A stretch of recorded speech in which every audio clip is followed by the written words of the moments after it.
क्योंकि मोदी तो उन्हें अपने बराबर में बैठा के कल भी खाना खिला रहा था, अपने घर पे बुलाया मोदी ने। तो इससे साफ जाहिर हो गया कि मोदी अपराधियों के साथ खड़ा है। अगर इस तरह की चाटुकारिता निभाओगे तो जिस तरीके से मोदी ने एक एक करके सारे देश बेचने की प्लानिंग की थी, उसी तरह ये एक एक करके सारे पत्रकारों पे आनी है।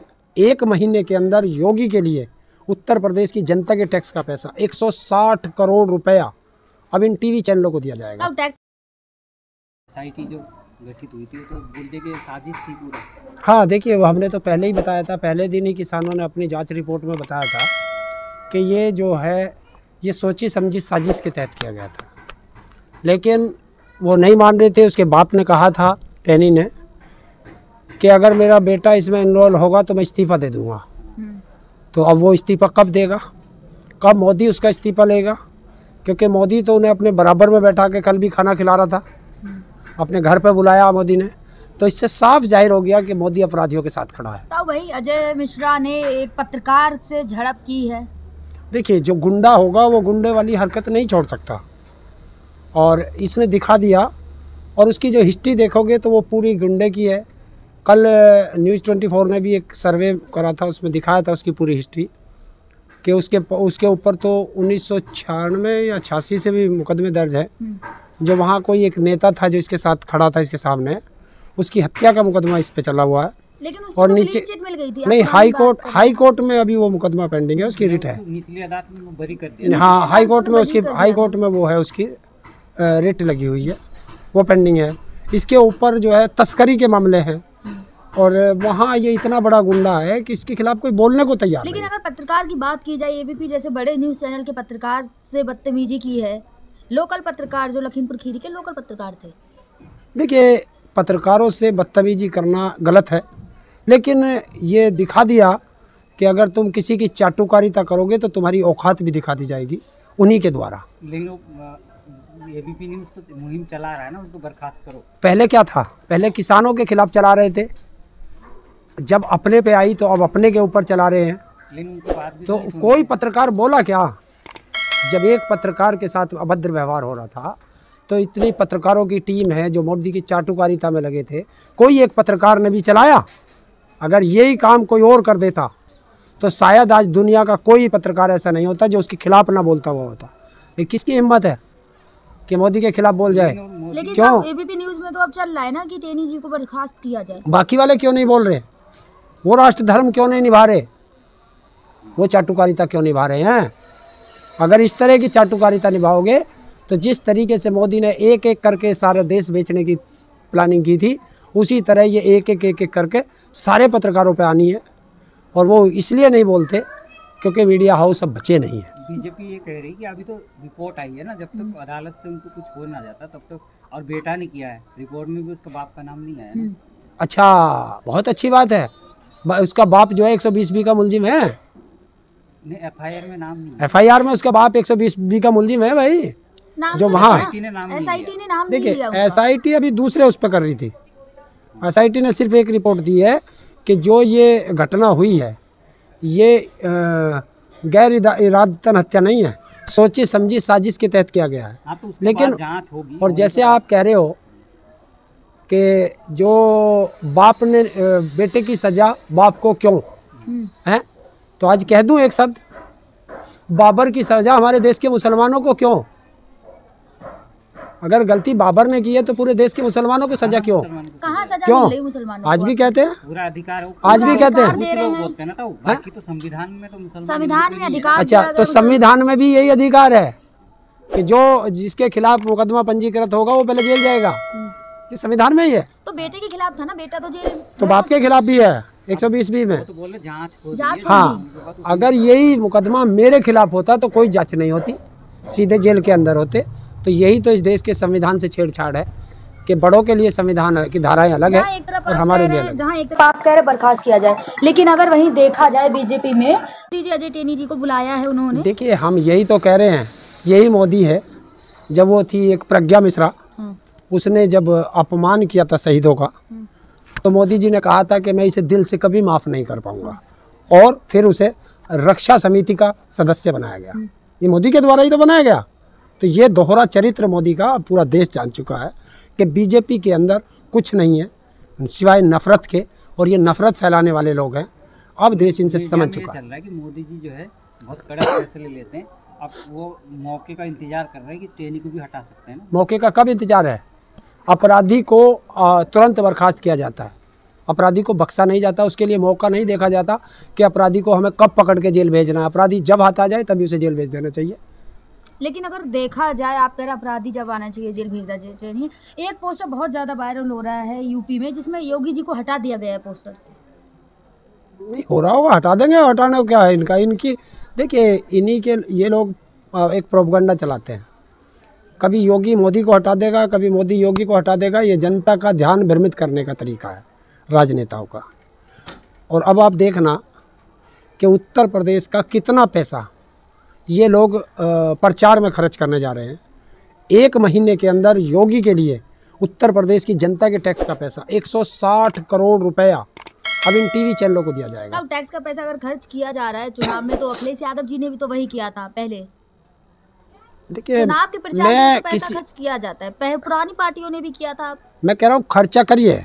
चुनाव में तुम्हारे पास पार्टी फंड होता है, वो करना चाहिए। देश की जनता का पैसा नहीं। और एक किसको? अपने चहेते टीवी चैनलों को ऐड देने के लिए। वो सरकार का जो काम है ना उसकी प्रचार कर रहे हैं ना। सरकारी काम नहीं होता है।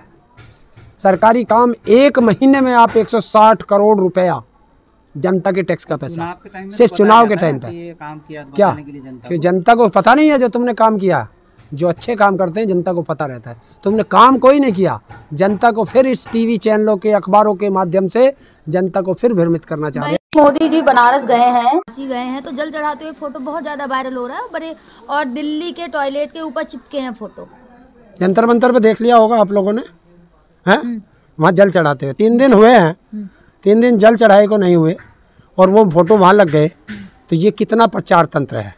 और आपने देखा 52 कैमरे लगे थे जब मोदी जी गंगा के अंदर थे। 52 एक ही जगह खड़े हैं, घुटनों घुटनों जल में खड़े हैं। वहीं घुटने ज़मीन पर टेक देते हैं तो यहाँ तक आ जाता है, फिर बैठ जाते हैं तो जल यहाँ तक आ जाता है, नीचे को डुबकी मार देते हैं तो यहाँ हाथ दिखाई देते हैं। जगह एक ही है, कैमरे के एंगल बदले गए हैं। तो जनता को भ्रमित करने के लिए कि मोदी जी इतने अंदर तक गंगा में गए।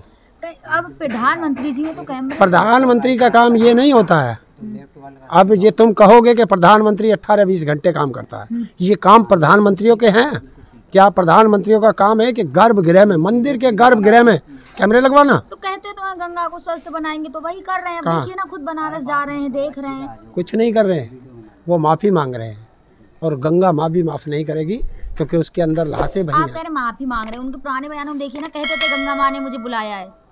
गंगा माँ ने बुलाया है। हाँ। और जब नहीं गए, जब गंगा माँ दूषित हो रही थी, गंगा माँ में भारत के नागरिकों की लाशें बह रही थी, जब उनका बेटा ये कहाँ था?